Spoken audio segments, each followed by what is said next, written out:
새어머니는 저를 키우기 위해 구걸까지 하셨습니다. 10년 후 제가 성공해서 돌아온 결혼식 날. 장인어른은 새어머니를 보자마자 무릎을 꿇고 오열했습니다. 제 기억 속 가장 선명한 첫 장면은 달아빠진 낡은 그물을 묵묵히 꿰매시던 아버지의 모습입니다. 초여름의 햇살이 나무십 사이를 비집고 들어와 땀으로 흠뻑 젖은 아버지의 깡마른 등을 비추고 있었죠. 저희 아버지는 마을의 다른 남자들과는 조금 다르셨습니다. 어릴 적 앓았던 소아마비 후유증으로 왼쪽 다리가 불편했던 아버지는 언제나 다리를 절뚝이며 걸으셨습니다. 걸음걸이는 위태로웠지만 아버지의 두 손은 그 누구보다 단단하고 섬세했습니다. 그 손으로 찢어진 그물을 수없이 꿰매셨고 온갖 소쿠리와 바구니를 엮으셨으며 우리가 집이라 부르던 비바람만 겨우 가리는 낡은 판잣집을 지으셨습니다. 제가 살던 바닷가, 마을은 지독히도 가난했습니다. 그저 작은 포구에 옹기종기 모여 배실과 손바닥만 한밭되기에 기대어 살아가는 곳이었죠. 가난은 낡고 해진 옷처럼 마을 전체를 휘감고 있었습니다. 그리고 저희 집은 그 가난 중에서도 가장 깊은 곳에 있었습니다. 사람들은 아버지를 안타까운 눈빛으로, 때로는 동정의 눈빛으로 바라보며 절름발이 박씨라 불렀습니다.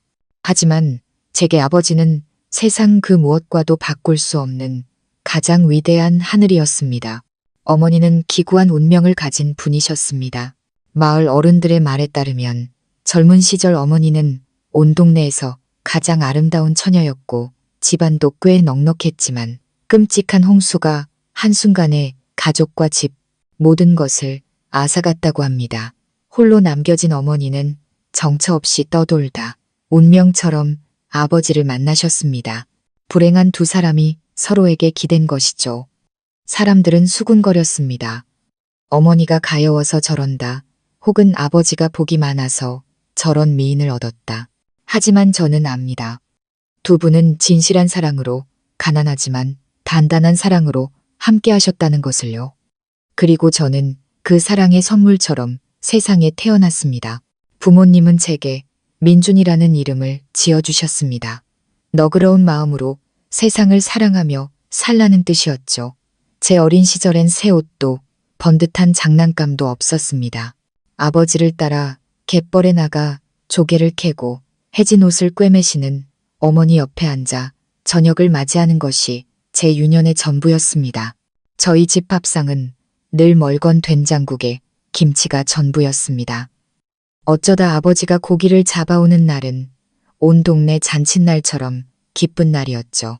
비록 모든 것이 부족했지만 저희 작은 집에는 웃음이 끊이지 않았습니다. 달이 밝은 밤이면 아버지는 저를 등에 업고 방파제를 걸으며 저것이 북두칠성이고 저것이 샛별이라고 알려주시곤 했습니다. 나지막한 목소리로 흥부와 놀부, 콩쥐팥쥐 이야기를 들려주셨죠. 어머니는 자장가를 불러주시곤 했습니다.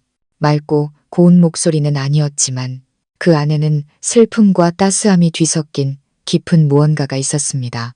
어머니의 자장가는 고향의 잔잔한 파도처럼 저를 평온한 잠으로 이끌었습니다. 저는 그 끝없는 사랑 속에서 자라났습니다. 저는 단 한 번도 가난한 우리 집이, 몸이 불편한 아버지가 부끄럽지 않았습니다. 오히려 늘 자랑스러웠습니다. 아버지는 제게 운명 앞에 굴하지 않는 강인함을, 어머니는 제게 타인을 향한 따뜻한 사랑과 연민을 가르쳐 주셨습니다. 두 분은 제 인생의 가장 어두웠던 시절을 밝혀준 등불이었습니다. 저는 그 소박한 행복이 영원할 것이라 믿었습니다. 하지만 저는 틀렸습니다. 인생의 거친 폭풍우가 몰려오고 있었고 그것은 저희 작은 가족에게 가장 잔인한 상처를 남기려 하고 있었습니다. 행복은 성냥불처럼 짧았습니다.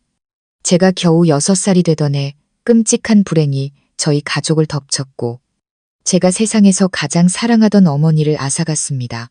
모든 것은 어머니의 마른 기침에서 시작되었습니다. 처음엔 그저 가벼운 헛기침이더니 어느새 기침은 멈추지 않고 어머니의 깡말은 가슴을 찢을 듯 몰아쳤습니다. 어머니는 날이 갈수록 야위고 창백해져 갔습니다. 아버지는 식사도 제대로 못하실 만큼 걱정이 크셨습니다. 여기저기 돈을 빌려 어머니 약을 사오시고 용하다는 약초를 캐기 위해 험한 산을 오르내리셨습니다. 작은 집은 늘 한약 다리는 냄새로 가득했습니다. 아버지는 정성껏 약을 다려 한 숟갈 한 숟갈 어머니께 떠먹여 드렸습니다. 어머니를 바라보는 아버지의 눈빛엔 차라리 내가 아팠으면 하는 애절함과 고통이 가득했습니다. 그때 저는 너무 어려서 모든 상황의 심각성을 알지 못했습니다. 그저 더 이상 어머니 품에 안길 수 없다는 것, 어머니의 자장가를 들을 수 없다는 것만 알 뿐이었습니다. 어머니는 삐걱거리는 침상에 누워 푹 꺼진 눈으로 저를 사랑스럽고 또 미안한 눈빛으로 바라보셨습니다. 가끔 힘겹게 몸을 일으켜 제 머리를 쓰다듬으며 쉰 목소리로 말씀하셨습니다. 우리 아들, 착하게 아빠 말씀 잘 듣고 공부 열심히 해야 해. 그 운명의 날 오후를 저는 똑똑히 기억합니다. 하늘은 먹구름으로 뒤덮여 있었고 곧 굳은 일이 생길 것만 같았습니다. 어머니는 갑자기 불덩이 같은 고열에 시달리기 시작했습니다. 아버지는 새파랗게 질려 어머니를 들쳐업고 미친 듯이 읍내 보건소로 달려갔습니다. 하지만 너무 늦었습니다.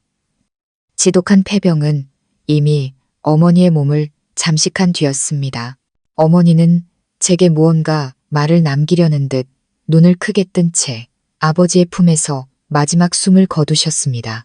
아버지는 쏟아지는 장대비 속에서 어머니의 시신을 안고 묵묵히 걸어오셨습니다. 울지 않으셨습니다. 눈물 한 방울 흘리지 않으셨죠. 하지만 저는 보았습니다. 아버지의 깡말은 어깨가 가늘게 떨리고 있는 것을, 아버지의 얼굴이 돌처럼 굳어버린 것을요. 어머니의 장례는 조용히 치러졌습니다. 마을 사람들이 저마다 손을 보태 아버지를 도왔습니다.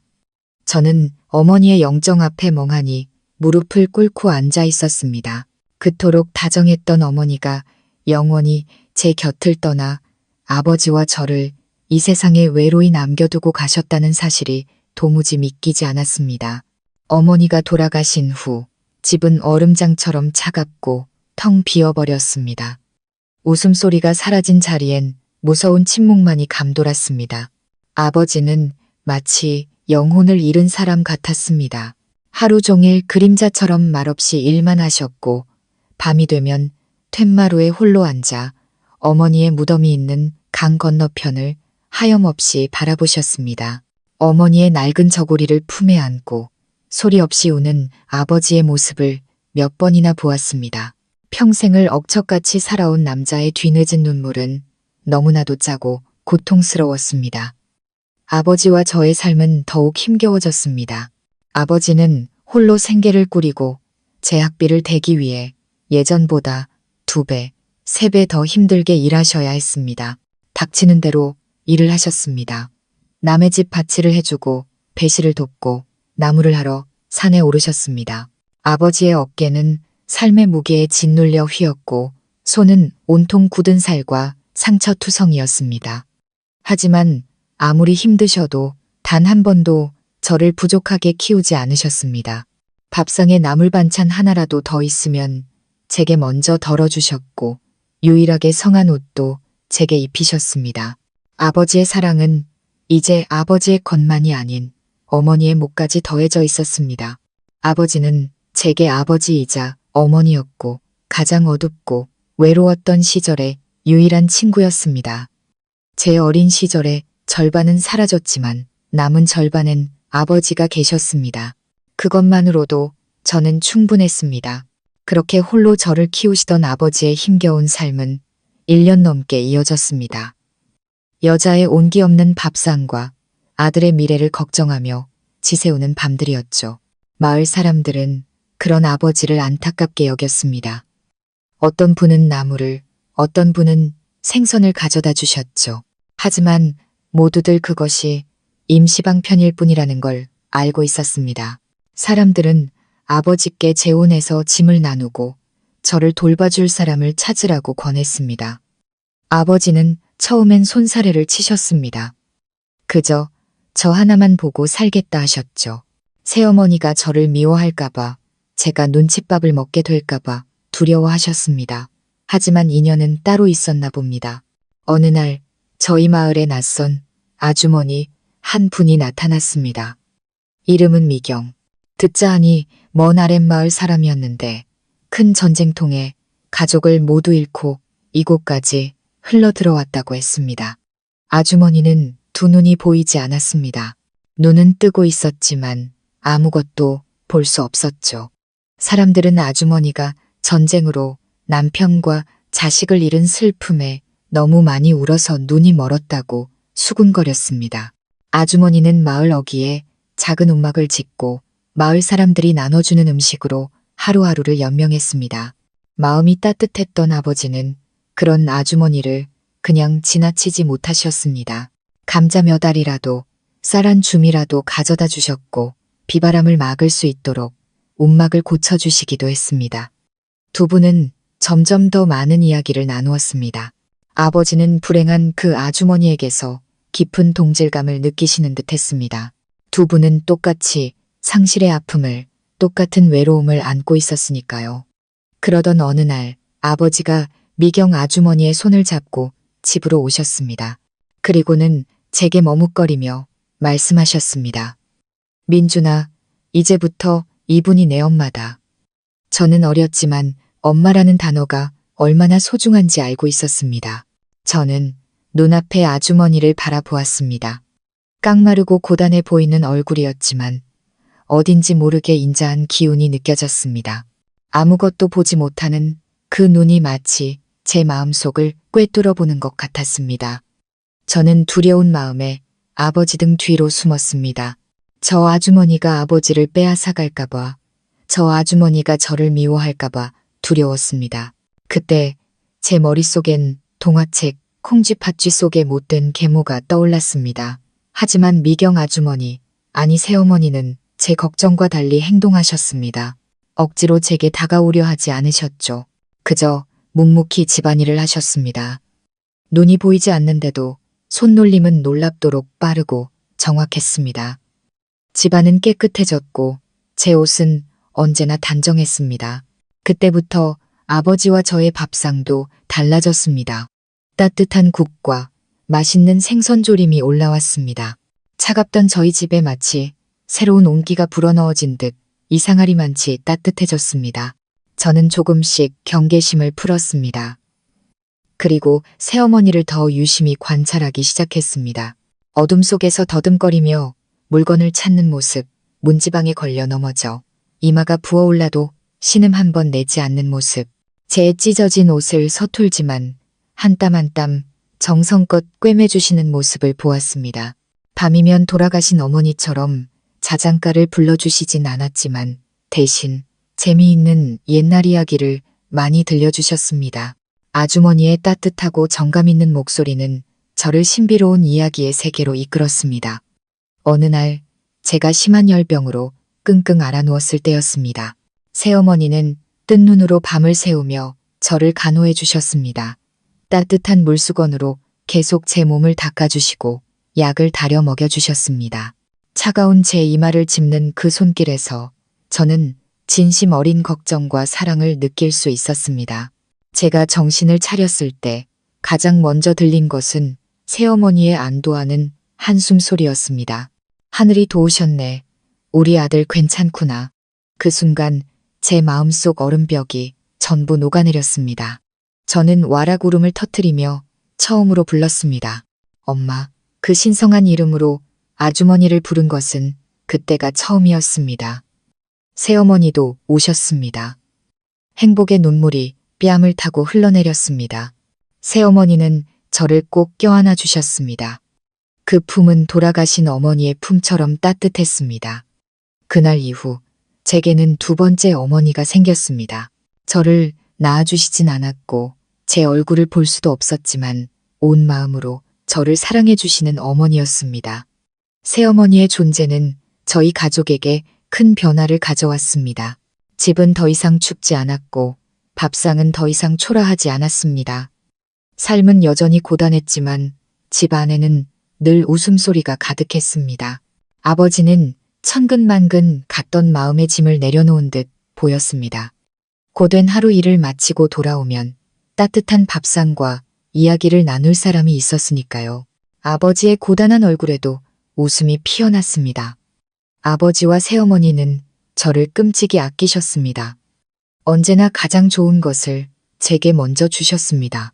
밥그릇에 생선한 토막이라도 있으면 제게 얹어주셨고 새로 지은 옷이 있으면 제게 먼저 입히셨습니다. 그리고 두 분이 가장 중요하게 생각하신 것은 바로 제가 공부를 계속하는 것이었습니다. 글을 배워야 이 지긋지긋한 가난에서 벗어날 수 있다고 믿으셨기 때문입니다. 그 시절 저희 마을에서 아이가 학교에 다니는 것은 사치였습니다. 대부분의 아이들은 일찌감치 학교를 그만두고 집안일을 도와야 했습니다. 하지만 아버지와 새어머니는 달랐습니다. 가난은 평생 갈 수 있어도 배움은 평생 남는다고 믿으셨습니다. 우리 민준이는 똑똑하니까 끝까지 가르쳐야 해요. 그래야 나중에 사람 구실하고 살지. 우리처럼 힘들게 살게 할 순 없잖아요. 새어머니가 아버지께 그렇게 말씀하시는 것을 여러 번 들었습니다. 아버지도 고개를 끄덕이며 동의하셨죠. 맞아. 내가 소처럼 일해서라도 제 미래는 밝게 만들어줘야지. 그리하여 또래 친구들이 하나둘 학교를 그만둘 때 저는 계속 책가방을 멜 수 있었습니다. 학교까지는 걸어서 1시간이 넘는 먼 거리였습니다. 맑은 날엔 흙먼지를 뒤집어 써야 했고 비 오는 날엔 질퍽이는 진흙탕 길을 걸어야 했지만 저는 단 한 번도 힘들다고 생각하지 않았습니다. 부모님의 고생을 알기에 실망시켜드리지 않기 위해 정말 열심히 공부했습니다. 저는 늘 반에서 1등을 놓치지 않았습니다. 제 책과 공책은 언제나 깨끗했습니다. 그 책 한 권을 사기 위해 부모님이 얼마나 많은 땀을 흘리셨는지 잘 알았기 때문입니다. 학교가 끝나면 저는 다른 아이들처럼 놀러 다니지 않았습니다. 새어머니를 돕기 위해 집안일을 도맡아 했습니다. 청소하고 밥을 짓고 빨래를 했죠. 어머니의 눈이 되어드렸습니다. 어머니가 찾으시는 물건을 가져다 드리고 가고 싶어 하시는 곳에 손을 잡고 모셔다 드렸습니다. 닭모이를 주고 텃밭에 물을 주며 아버지를 돕기도 했습니다. 고단했지만 저는 정말 행복했습니다. 저희 집 형편도 조금씩 나아지기 시작했습니다. 아버지의 성실함과 새어머니의 알뜰함 덕분에 더 이상 끼니를 걱정하지 않아도 되었습니다. 아버지는 돈을 조금 모아 비가 새던 지붕을 고치셨고 새어머니는 닭을 키워 가끔 달걀 반찬을 밥상에 올리셨습니다. 나아지는 살림을 보며 제 마음속에는 희망이 차올랐습니다. 온 가족이 서로 사랑하며 힘을 합치면 어떤 어려움도 이겨낼 수 있다고 믿었습니다. 저는 밝은 미래를 꿈꿨습니다. 언젠가 제가 성공해서 부모님께 호강시켜드리는 날을요. 하지만 인생은 결코 우리가 원하는 대로 흘러가지 않았습니다. 또 다른 비극이 저희 가족을 향해 다가오고 있었고 이번에는 지난번보다 훨씬 더 잔인하고 가혹했습니다. 제가 10살이 되던 해 제 세상은 또 한 번 무너져 내렸습니다. 우리가 애써 가꾼 그 작고 연약한 행복이 영원할 것이라 믿었는데 운명은 또다시 저희에게 치명타를 날렸습니다. 그해 겨울은 유난히 추웠습니다. 칼바람이 낡은 판잣집 틈새로 스며들어와 집안을 더욱 춥게 만들었습니다. 다가오는 설을 준비하고 제게 따뜻한 옷 한 벌이라도 사주시기 위해 아버지는 더 열심히 일하셔야 했습니다. 농사일 외에도 마을 뒷산에 올라가 나무를 해다 팔기 시작하셨습니다. 그 산은 험하고 높아 사람들이 잘 가지 않는 곳이었지만 대신 땔감이 많고 질이 좋았습니다. 그날 아침 며칠간 내리던 비가 그치고 모처럼 해가 났습니다. 아버지는 이른 새벽부터 일어나셨습니다. 새어머니는 주먹밥에 깨소금을 묻혀 아버지 손에 쥐어드렸습니다. 아버지는 제 머리를 쓰다듬으며 말씀하셨습니다. 민준아, 집에서 엄마 잘 돌보고 있어. 아빠, 금방 다녀올게. 저녁엔 맛있는 거 사올게. 아버지의 미소는 아침 햇살처럼 따뜻했지만 어째서인지 제 마음속에선 불길한 예감이 피어올랐습니다. 저는 아버지의 옷자락을 붙잡고 따라가겠다고 떼를 썼지만 아버지는 허락하지 않으셨습니다. 산길이 미끄럽고 위험해서 아이는 갈 수 없다고 하셨죠. 아버지는 지게를 짊어지고 톱을 든 채 마을 어귀 대나무 숲 뒤로 사라지셨습니다. 절뚝이는 아버지의 긴 그림자가 흙길 위에 드리워졌습니다. 저는 아버지의 모습이 작은 점이 되어 사라질 때까지 그 자리에 서서 아버지를 바라보았습니다. 그날 온종일 제 마음은 불길처럼 타들어갔습니다. 안절부절 못하며 계속해서 대문 밖을 내다보았죠. 새어머니가 그런 저를 보며 물으셨습니다. 왜 그러니? 아빠 걱정돼서 그래. 괜찮아. 내 아빠는 산길에 익숙하시잖니. 아무 일 없을 거야. 어머니의 위로도 저를 안심시키지는 못했습니다. 해가 지고 차가운 저녁 안개가 자욱하게 깔리기 시작했는데도 아버지는 돌아오지 않으셨습니다. 어머니가 차려주신 저녁밥은 차갑게 식어갔습니다. 제 마음은 점점 더 타들어갔습니다. 더 이상 기다릴 수 없었습니다. 저는 어머니께 말씀드렸습니다. 엄마, 저 아빠 찾아올게요.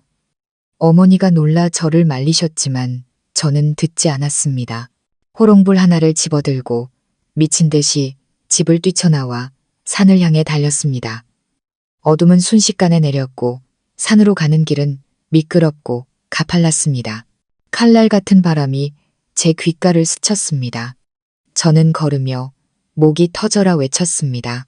아빠, 아빠 어디 계세요? 제 목소리는 텅 빈 산 속에서 공허하게 맴돌다 메아리가 되어 돌아올 뿐이었습니다. 무서웠지만 아버지를 향한 걱정이 더 컸습니다. 저는 다리가 풀릴 때까지 걷고 또 외쳤습니다. 거의 절망하려던 순간 저 멀리서 횃불을 든 마을 사람들이 내려오고 있었습니다. 그들은 산에서 일하는 분들이었는데 날이 저물도록 아버지가 돌아오지 않자 저처럼 아버지를 찾아 나선 것이었습니다. 앞장서시던 이장님께서 저를 보시고는 어른들이 찾을 테니 어서 집으로 돌아가라고 하셨습니다. 하지만 저는 싫다고 버티며 그분들 뒤를 따랐습니다. 우리는 더 깊은 숲속으로 들어갔습니다. 아버지를 부르는 소리가 사방에서 울려 퍼졌습니다. 그때 누군가 비명을 질렀습니다. 모두가 그곳으로 달려갔습니다. 흔들리는 횃불 아래 끔찍한 광경이 눈앞에 펼쳐졌습니다. 아버지가 거대한 고목 아래 쓰러져 계셨고 그 옆에는 가득 채운 나무찜이 있었습니다. 썩어서 사가버린 거대한 나뭇가지가 부러져 아버지의 몸 위를 덮치고 있었습니다. 아버지의 머리에서 흘러나온 피가 주변 흙을 붉게 물들이고 있었습니다. 저는 세상이 멈추는 것을 느꼈습니다. 귀는 멍멍해졌고 눈앞이 캄캄해졌습니다. 저는 겨우 아빠 하고 비명을 지르며 그 자리에 쓰러졌습니다. 사람들이 몰려와 저를 흔들어 깨우고 아버지를 그곳에서 꺼내려 애썼습니다. 하지만 모든 것이 너무 늦었습니다. 아버지는 차갑고 외로운 산속에서 마지막 숨을 거두신 뒤였습니다.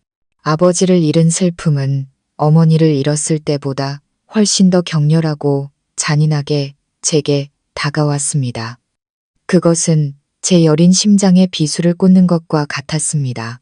저는 더 이상 흘릴 눈물조차 없었습니다. 그저 차갑게 식어버린 아버지의 곁에 멍하니 앉아 있었습니다. 제 하늘은 완전히 무너져 내렸습니다. 제 삶을 이끌어주던 유일한 빛이 꺼져버린 것입니다. 이제 이 세상에 저에게 남은 사람은 앞을 보지 못하는 새어머니 한 분뿐이었습니다. 거친 세상의 풍파 속에서 우리 두 사람의 미래는 과연 어떻게 될까요? 아버지의 장례식은 어머니의 장례식보다 더욱 쓸쓸하게 치러졌습니다. 가뜩이나 낡고 위태롭던 집은 더욱 춥고 삭막해졌습니다. 새어머니는 소리내어 울지 않으셨습니다. 그저 아버지의 관 옆에 조용히 앉아 깡마른 손으로 차가운 관을 어루만지실 뿐이었습니다. 보이지 않는 어머니의 눈에서는 눈물이 흐르지 않았지만 그 마음속 슬픔은 아마 바다보다 더 깊었을 겁니다. 자신을 유일하게 사랑해주고 보살펴주던 남자를 폭풍우 치는 인생의 마지막 기둥을 이루셨으니까요. 그리고 저는 그 끔찍한 충격 이후 말을 잃고 말수가 적은 아이가 되었습니다. 10살짜리 아이가 감당하기엔 너무나 큰 슬픔이었습니다. 저는 울지도 소리치지도 않고 그저 방구석에 조용히 앉아 제사상 위 아버지의 영정사진만 뚫어지게 바라보았습니다. 사진 속 아버지의 인자한 얼굴이 저를 보고 미소 짓는 것 같았지만 그 미소는 너무나도 멀게 느껴졌습니다. 또다시 고아가 되었다는 감정이 제 마음을 갈기갈기 찢어 놓았습니다. 어머니를 잃고 이제 아버지마저 잃었습니다. 저는 이제 기댈 곳 없는 아이가 되었습니다. 장례가 끝나고 마을 사람들이 모두 돌아가자 집안에는 무서운 침묵만이 남았습니다. 그날 밤 새어머니가 저를 곁으로 부르셨습니다. 그리고 저를 꼭 껴안아 주셨습니다. 새어머니의 온기가 슬픔을 덜어주진 못했지만 희미하게나마 안전하다는 느낌을 주었습니다. 어머니는 잠긴 목소리로 속삭이셨습니다. 민준아, 아빠는 가셨어. 이제 우리 집엔 너랑 나 둘뿐이야. 무서워하지 마. 엄마가 있잖아. 엄마는 절대 널 떠나지 않을 거야. 그 말을 듣는 순간 억눌러왔던 모든 감정이 터져 나왔습니다. 저는 어머니의 품에 안겨 목 놓아 울었습니다. 기구한 제 운명을 향해, 돌아가신 아버지와 어머니를 향해, 그리고 암담한 미래를 향해 울부짖었습니다. 새어머니도 저를 따라 우셨습니다. 그렇게 우리는 캄캄한 밤 서로를 부둥켜 안고 한참을 울었습니다. 눈물은 서로 뒤섞여 짜디 짰습니다. 그 후의 나날들은 제 인생에서 가장 어두운 시간이었습니다. 당장 먹고 사는 것이 가장 큰 걱정이 되었습니다. 장례식 때 마을 분들이 쥐어주신 얼마 안 되는 돈도 금세 바닥이 났습니다. 어둠 속에서 더듬거리며 힘겹게 움직이시는 눈먼 어머니를 볼 때마다 제 가슴은 미어졌습니다. 저는 더 이상 어린아이가 아니라고 생각했습니다. 제가 이 집의 가장으로서 책임을 져야 했습니다. 며칠 밤낮을 고민한 끝에 저는 결심을 했습니다. 새어머니 앞에 서서 저는 또렷한 목소리로 말했습니다. 엄마, 저 이제 학교 안 갈래요. 제가 이래서 엄마를 먹여 살릴게요. 쌀을 고르시던 새어머니의 손이 멈췄습니다. 감정 없는 얼굴을 제 쪽으로 돌리셨지만 그 목소리에서는 놀라움이 느껴졌습니다. 너 뭐라고 했니? 저 학교 그만두겠다고요. 저 이제 다 컸어요. 나가서 돈 벌 수 있어요. 엄마 혼자 고생하게 둘 수 없어요. 제가 단호하게 말했습니다. 그러자 새어머니는 벌떡 일어나 더듬거리며 벽에 세워둔 지팡이를 찾으셨습니다. 그리고는 떨리는 걸음으로 제게 다가오셨습니다. 그렇게 화가 난 어머니의 모습은 처음이었습니다. 누가 너한테 그런 생각을 하라고 했어? 누가 너한테 학교를 그만둘 권리를 줬냔 말이다. 내 아빠가 죽기 전에 너만큼은 꼭 공부시켜서 사람 만들라고 나한테 신신당부를 했어. 네, 아빠와의 약속을 내가 어기게 만들 셈이냐. 하지만 집에 쌀이 다 떨어졌잖아요. 엄마가 굶는 걸 보면서 제가 어떻게 편하게 앉아 글 공부를 해요. 저도 목소리를 높여 대들었습니다. 굶는 건 내가 굶으면 돼. 정 안 되면 내가 나가서 국어를 하더라도 네가 학교를 그만두는 꼴은 절대 못 봐. 어머니의 그 한마디는 제게 벼락처럼 내리꽂혔습니다. 국어를 앞을 못 보는 와중에도 자존심 하나로 버텨오신 어머니가 그토록 쓰라린 단어를 입에 담으시다니. 안 돼요. 엄마가 그런 일을 하게 둘 순 없어요. 제가 소리쳤습니다. 그럼 넌 학교에 가야 해. 가서 열심히 공부해. 나중에 성공해서 안정된 직장을 구하는 게 네가 부모에게 효도하는 길이야. 알겠니? 어머니의 목소리는 부드러워졌지만 여전히 단호했습니다. 어머니는 지팡이를 던지고 더듬거리며 다가와 저를 품에 안으셨습니다. 민준아, 엄마, 마음 아프게 하지 마라. 공부만이 네가 이 고생을 벗어날 수 있는 유일한 길이야. 엄마 말 들어. 응. 저는 어머니의 품에 안겨 꼼짝도 할 수 없었습니다. 마음이 복잡했습니다. 어머니를 사랑했지만 공부도 하고 싶었습니다. 어머니의 말씀이 옳다는 것을 알았지만 눈앞의 비참한 현실을 외면할 수 없었습니다. 그날 밤 저는 어머니가 흐느끼는 소리를 들었습니다. 어머니는 그보다 더 고통스러운 결정을 내리셨습니다. 다음 날 어머니는 제 손을 잡고 이장님 댁으로 가셨습니다. 그리고 저희 가족의 유일한 재산이었던 손바닥만한 밭을 남에게 빌려주는 서류를 작성해달라고 부탁하셨습니다. 그리고 어머니는 정말로 그 말씀대로 행동하기 시작하셨습니다. 지팡이의 의지에 온 동네를 돌아다니며 사람들의 동정에 기대어 몇 푼의 돈을 구걸하기 시작하셨습니다. 제가 학교에 계속 다닐 수 있도록 말입니다. 그때부터 어머니의 깡마른 어깨 위, 그리고 제 어린 어깨 위의 짐은 더욱 무거워졌습니다. 그날 이후 저와 어머니의 삶은 비참함의 연속이었습니다. 매일 아침 제가 책가방을 챙겨 학교에 갈 준비를 할 때면 어머니는 이미 지팡이를 짚고 집을 나서고 계셨습니다. 낡은 바구니를 든 채 눈먼 어머니가 비틀거리며 마을길을 걷는 모습은 제 심장을 도려내는 칼날 같았습니다. 어머니의 한 걸음 한 걸음이 마치 제 자존심을 짓밟는 것 같아 숨이 막힐 듯 고통스러웠습니다. 학교에서는 도저히 수업에 집중할 수가 없었습니다.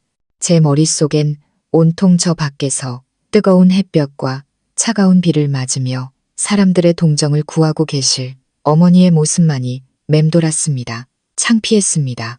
친구들에게 너무나도 부끄러웠습니다. 아무도 저를 놀리지 않았지만 저는 언제나 저를 향한 동정과 호기심 어린 시선을 느낄 수 있었습니다. 저는 고개를 푹 숙이고 다녔습니다. 차라리 투명 인간이 되고 싶었습니다. 어머니가 구걸에서 쥐어주시는 동전 몇 푼으로 공책과 연필을 살 때면 그 돈이 바위처럼 무겁게 느껴졌습니다. 그것은 단순한 돈이 아니었습니다. 어머니의 땀과 눈물, 그리고 수치심이었습니다.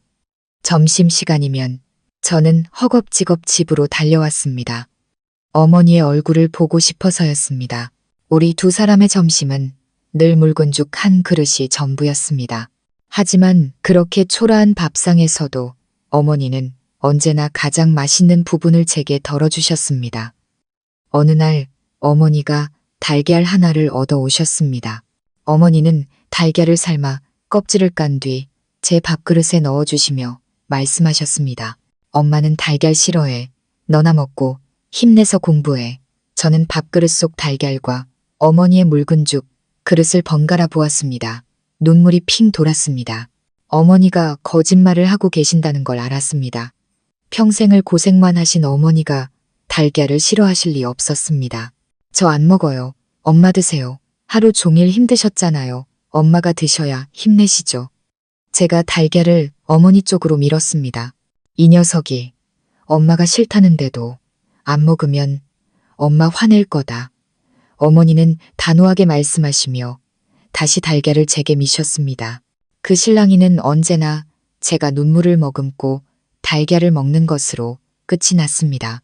저는 아무 맛도 느낄 수 없었습니다.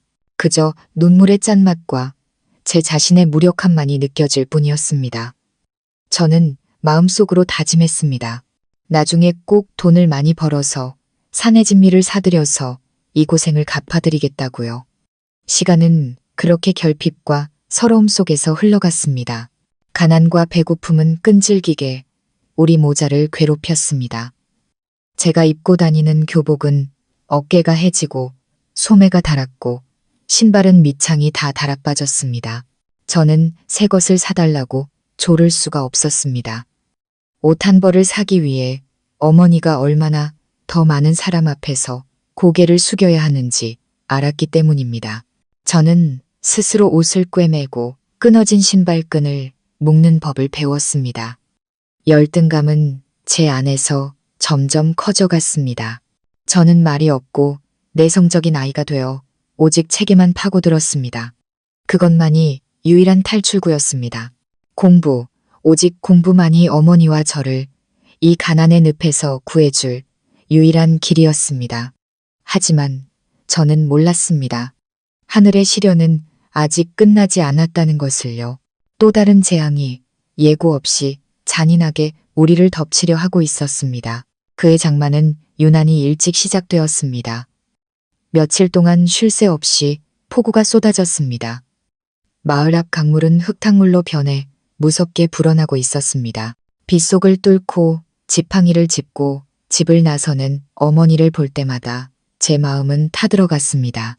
며칠만이라도 집에 계시라고, 비가 그치면 나가시라고 애원했습니다. 하지만 어머니는 듣지 않으셨습니다. 하루를 쉬면 다음 달 내 학비는 어디서 나오니? 그리고 그 끔찍한 날이 오고야 말았습니다. 그날 오후 하늘에 구멍이라도 뚫린 듯 비가 쏟아졌습니다.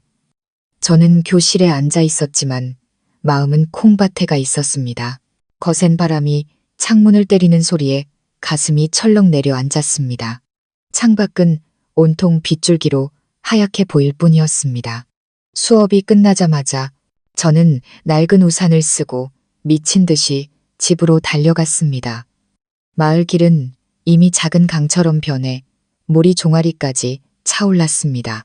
마을 어귀에 다다랐을 때 사람들이 강가에 모여 웅성거리는 것이 보였습니다.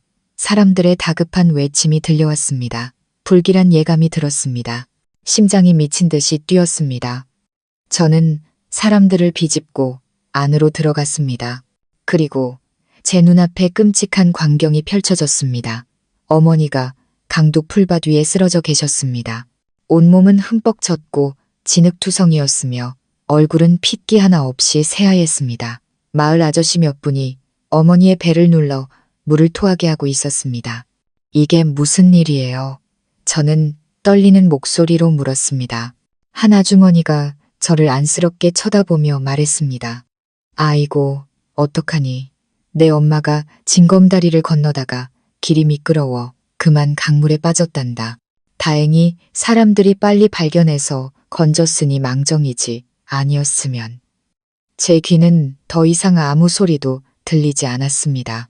저는 어머니에게 달려가 무릎을 꿇고 어머니의 몸을 흔들었습니다. 엄마, 엄마, 정신 좀 차려보세요. 엄마. 저는 비명을 지르며 울부짖었습니다. 그 순간 저는 차라리 저기에 누워있는 것이 저였으면 하고 바랐습니다. 다 저 때문이었습니다. 제가 학교에 다니지 않았더라면, 제가 일을 했더라면 어머니가 이런 꼴을 당하지 않으셨을 겁니다. 다행히 사람들의 응급처치 덕분에 어머니는 의식을 되찾으셨습니다. 컥컥거리며 흙탕물을 토해내셨죠. 사람들은 어머니를 부축해 집으로 모셨습니다. 추위와 공포에 떨며 누워 계신 어머니를 보며 제 안의 결심은 더욱 굳어졌습니다. 더 이상 망설일 수 없었습니다. 그날 밤 어머니께 따뜻한 생강차를 끓여드린 후 저는 어머니 곁에 앉아 차가운 손을 잡았습니다. 엄마, 저 내일부터 학교 안 가요. 저는 차분하지만 단호한 목소리로 말했습니다. 어머니는 깜짝 놀라셨습니다. 힘겹게 몸을 일으켜 보이지 않는 눈으로 저를 향하며 노여워하셨습니다. 너 또 그 소리냐? 내가 몇 번을 말해야 알아듣겠어.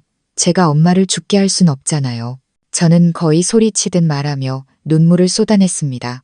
오늘 사람들이 엄마를 구해주지 않았더라면 전 엄마를 잃을 뻔했어요.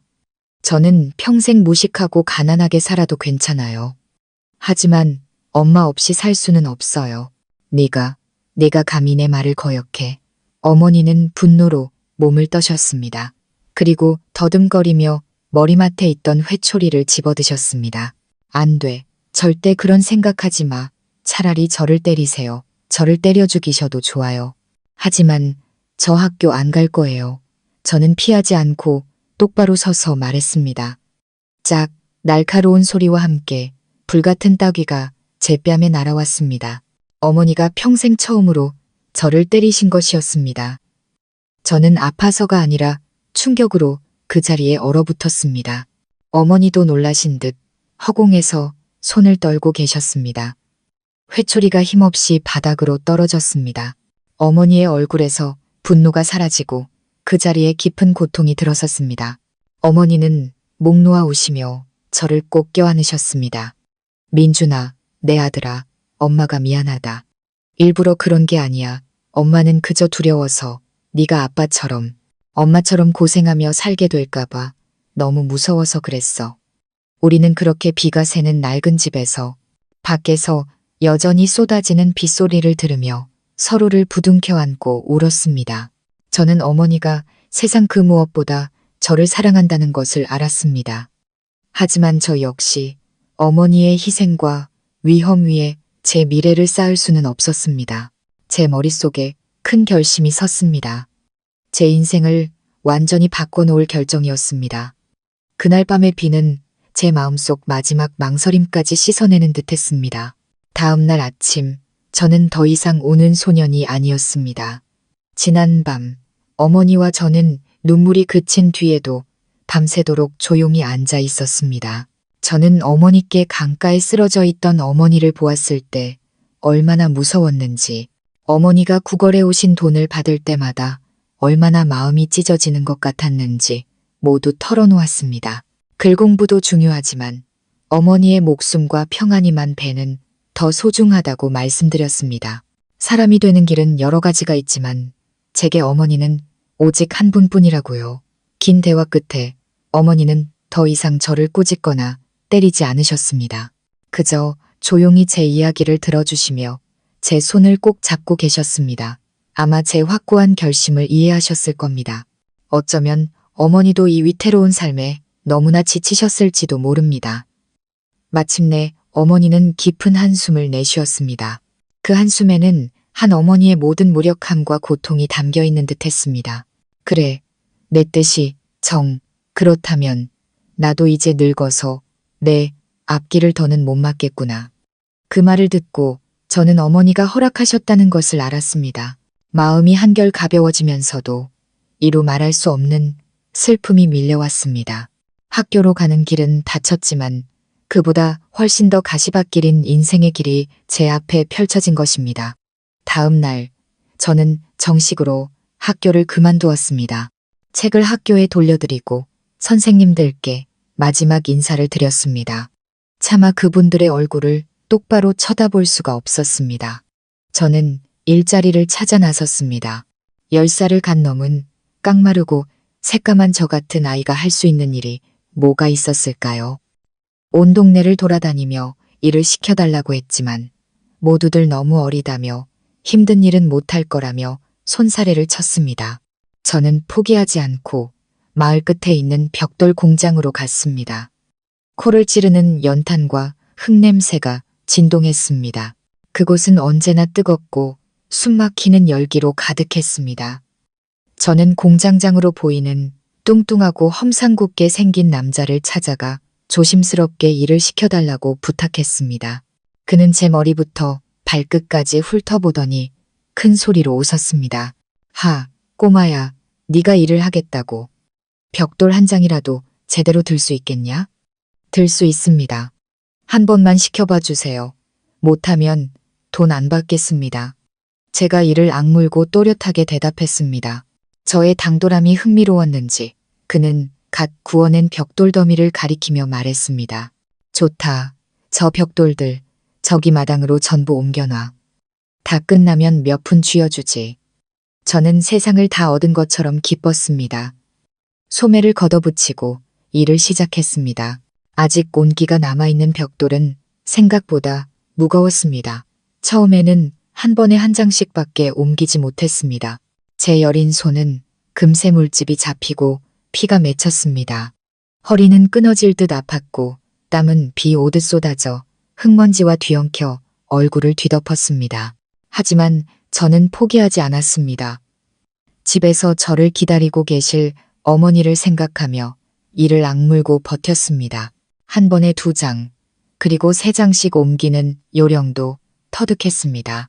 그렇게 저는 아침부터 해가 질 때까지 쉴 새 없이 일했습니다.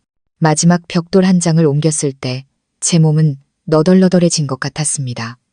공장장은 약속대로 제게 동전 몇 잎을 던져주었습니다. 제 땀과 눈물로 번 첫 돈을 손에 쥐었을 때 가슴 속에서 뭉클한 무언가가 차올랐습니다. 그날부터 저는 벽돌 공장의 정식 인부가 되었습니다. 일은 고되고 몸에 해로웠습니다. 매일 먼지 가득한 공기를 마셔야 했고 햇볕과 불기운의 피부는 새까맣게 타들어갔습니다. 손은 굳은 살이 박여 딱딱해졌지만 대신 제 손으로 돈을 벌어 어머니를 모실 수 있게 되었습니다. 오리모자의 밥상에는 더 이상 묽은 죽이 아닌 흰쌀밥이 그리고 말린 생선과 나물 반찬이 올라왔습니다. 맛있게 식사하시는 어머니의 모습을 보면 제 모든 피로가 눈 녹듯 사라지는 것 같았습니다. 벽돌 공장에서 한동안 일하자 저의 성실함을 눈여겨본 한 나이든 인부 아저씨가 저를 건설 현장 일에 소개해 주셨습니다. 공사장 막노동은 벽돌 나르는 일보다 훨씬 힘들었습니다. 물을 길어 시멘트를 캐고 아슬아슬한 비계 위로 벽돌을 전할라야 했습니다. 너무 힘들어서 주저앉고 싶을 때가 한두 번이 아니었지만 어머니를 편안하게 모시겠다는 약속을 떠올리며 다시 일어섰습니다. 저는 빠르게 일을 배웠습니다. 시멘트를 잘 섞는 법부터 벽돌을 안전하고 신속하게 옮기는 법까지. 다른 인부 아저씨들도 저의 부지런함과 배우려는 자세를 좋게 봐주셨습니다. 저는 비록 나이는 어렸지만 어엿한 어른처럼 일하며 눈먼 어머니의 유일한 가장이 되었습니다. 세월은 흘러 저는 노동자의 삶에 익숙해졌습니다. 학교를 그만둔 지 어느덧 3년이 지났습니다. 깡마르고 약했던 소녀는 어느새 15에 다부지고 건장한 청년으로 자라 있었습니다. 햇볕과 바람에 그을린 검은 피부, 상처와 굳은 살투성이인 두 손. 삶의 무게는 저를 또래 친구들보다 훨씬 더 단단하고 어른스럽게 만들었습니다.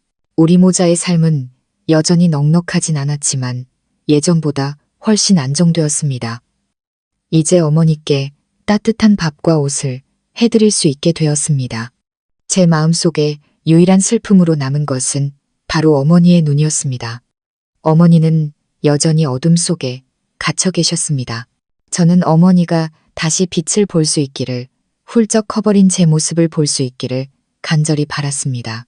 그러던 어느 날 우연히 희망의 빛이 보였습니다. 그날도 저는 옆 동네 건설 현장에서 일하고 있었습니다. 점심시간 인부 아저씨들이 나누는 이야기를 듣게 되었습니다. 읍내에 어떤 병이든 고치는 용한 한의사가 있다는 이야기였습니다. 한 아저씨가 신이 나서 말했습니다. 그 한의사 양반 정말 용하긴 용하더라.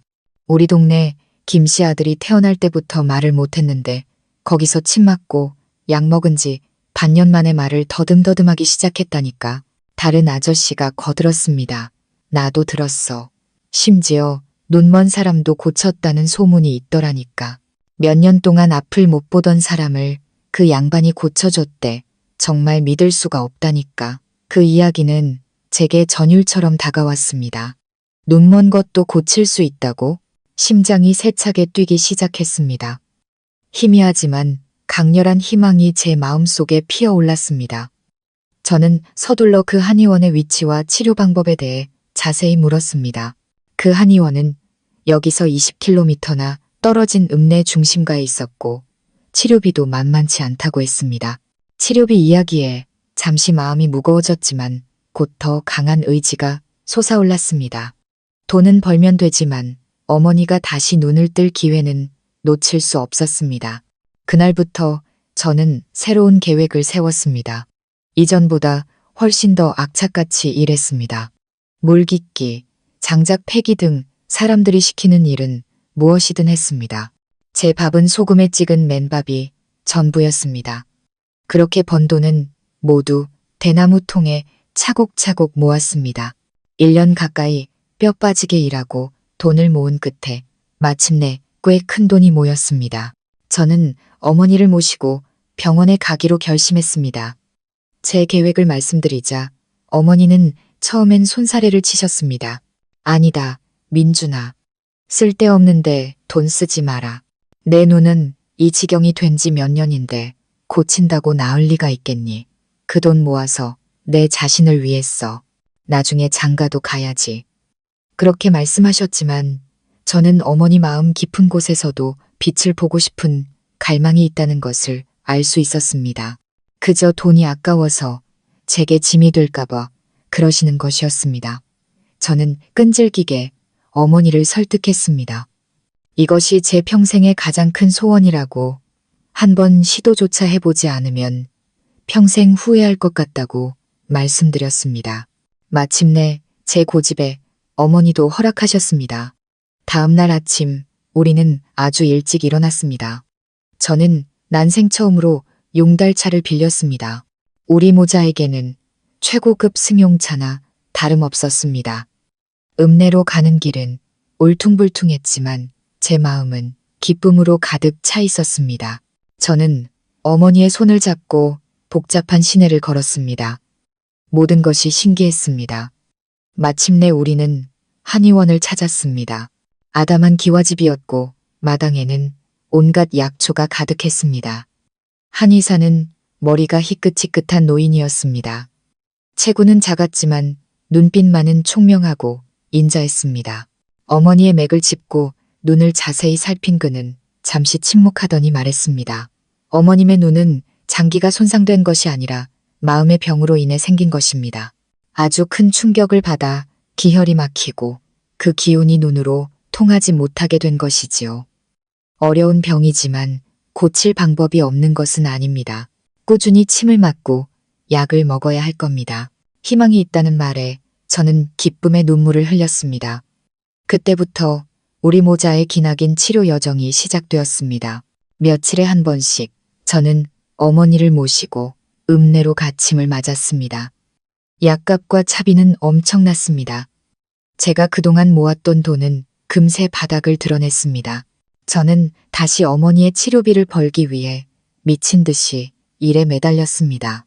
어느덧 반년이 지났지만 어머니의 병세는 별다른 차도가 없었습니다.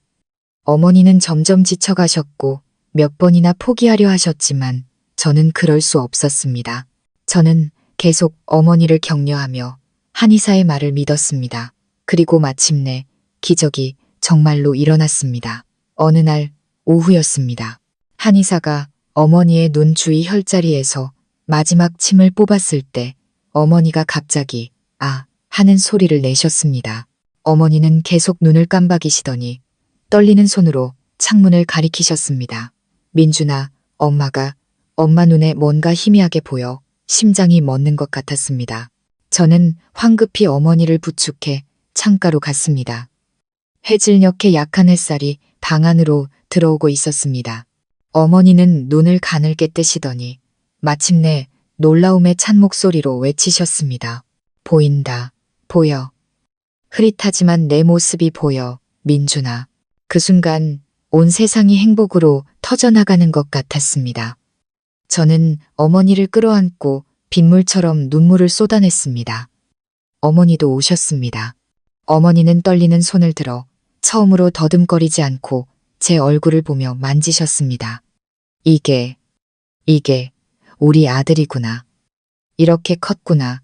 이렇게 늠름해졌구나. 어머니는 울면서 웃으셨습니다. 제가 평생 본 미소 중에 가장 아름다운 미소였습니다. 반년간의 고된 노력과 땀, 눈물이 마침내 가장 달콤한 결실을 맺은 것입니다. 어머니에게 빛이 돌아왔고 우리 모자 앞에도 더 밝은 미래가 열리고 있었습니다. 어머니가 다시 앞을 보시게 된 기쁨은 메말랐던 제 영혼을 적시는 단비와 같았습니다. 매일매일 어머니의 시력은 조금씩 좋아졌습니다. 처음에는 희미한 형체만 보이던 것이 점차 집안의 물건들, 구불구불한 마을길, 그리고 무엇보다 가장 중요한 제 얼굴을 뚜렷하게 보실 수 있게 되었습니다. 어머니는 종종 몇 시간이고 저를 바라보곤 하셨습니다. 햇볕에 그을린 제 머리카락부터 땀방울 맺힌 이마, 굳은 살 박인 손까지 어머니는 미소를 지으시면서도 마음 아파하셨습니다. 우리 아들 그동안 고생 많았구나. 작은 집은 그때부터 웃음소리로 가득 찼습니다. 어머니는 이제 혼자서 모든 일을 하실 수 있었습니다. 밥을 짓고 청소를 하고 집 뒤 작은 텃밭을 가꾸셨습니다. 더 이상 제게 짐이 아니라 든든한 정신적 버팀목이 되어주셨습니다. 생활이 안정되자 어머니 마음속에 새로운 걱정이 싹 텄습니다. 바로 저의 미래, 저의 학업 문제였습니다. 어느 날 저녁 식사 후 어머니는 진지하게 말씀하셨습니다. 민준아, 이제 엄마 눈도 다 나았고 엄마 혼자서도 잘 지낼 수 있어. 그러니 너 다시 학교에 돌아가는 게 어떻겠니? 설거지를 하던 제 손이 멈칫했습니다. 저는 멋쩍게 웃었습니다. 엄마, 무슨 말씀이세요? 제 나이가 벌써 17인데 이제 와서 무슨 공부해요? 제 친구들은 벌써 고등학교 졸업할 나이고 어떤 녀석은 장가도 갔어요. 배움에 늦은 때가 어디 있니? 넌 똑똑하니까 이대로 포기하기엔 너무 아까워. 학교에 가. 학비는 엄마가 어떻게든 마련해 볼게. 텃밭에 채소라도 더 심고 닭이라도 더 키워서 팔면 돼. 어머니는 끈질기셨습니다. 우리 모자의 논쟁은 며칠 동안 계속되었습니다. 어머니는 제가 더 밝은 미래를 갖길 원하셨고 저는 제 나이가 부끄러웠습니다. 게다가 저는 이미 육체노동에 집안의 가장 노릇에 익숙해져 있었습니다. 어머니가 괜찮다고 하셔도 또다시 어머니께 짐이 되고 싶지 않았습니다. 제가 끝까지 고집을 부리자 어머니는 더 이상 아무 말씀도 하지 않으셨습니다. 하지만 포기하지 않으셨다는 것을 저는 알고 있었습니다.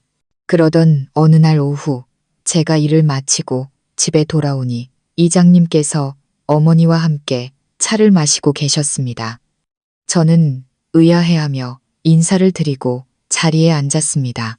이장님은 제 머리부터 발끝까지 훑어보시더니 고개를 끄덕이며 칭찬하셨습니다. 이야, 우리 민준이 아주 늠름하고 듬직해졌네. 과연 우리 동네 대표 청년다워. 저는 무슨 영문인지 몰라 그저 웃기만 했습니다.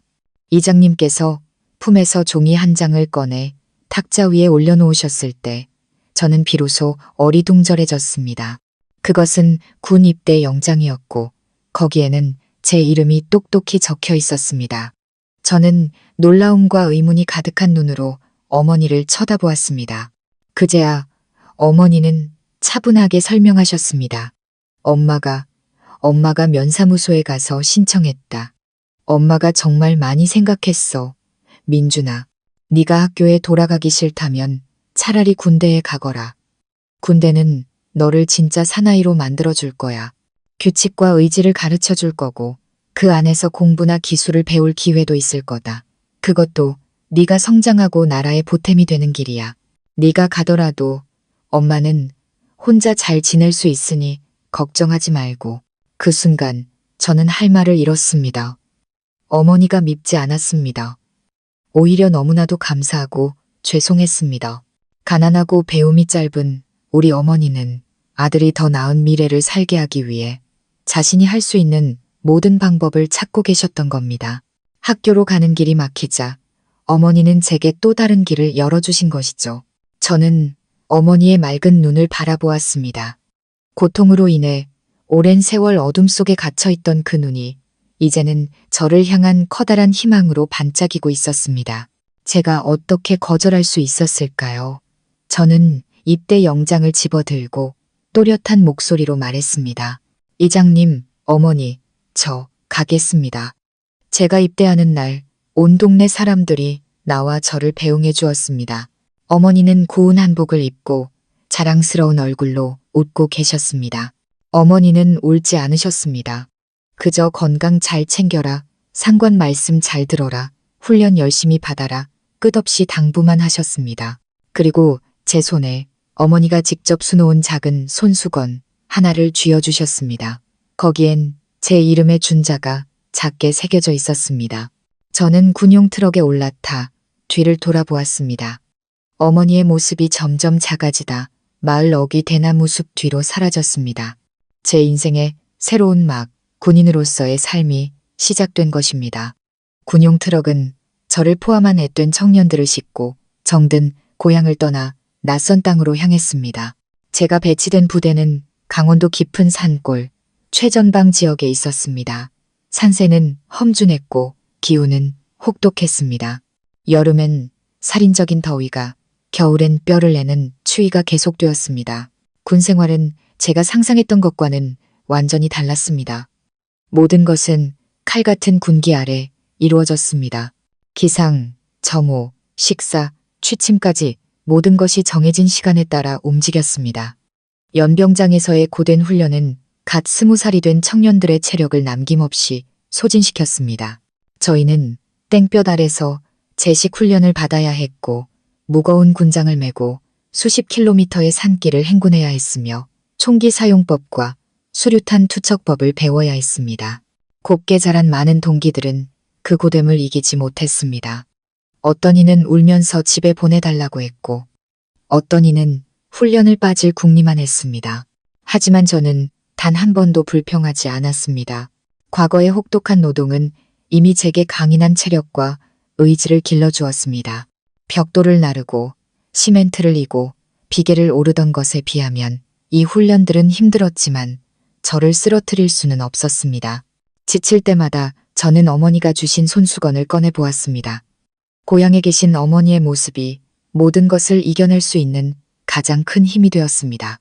저는 미친 듯이 훈련에 매달렸습니다.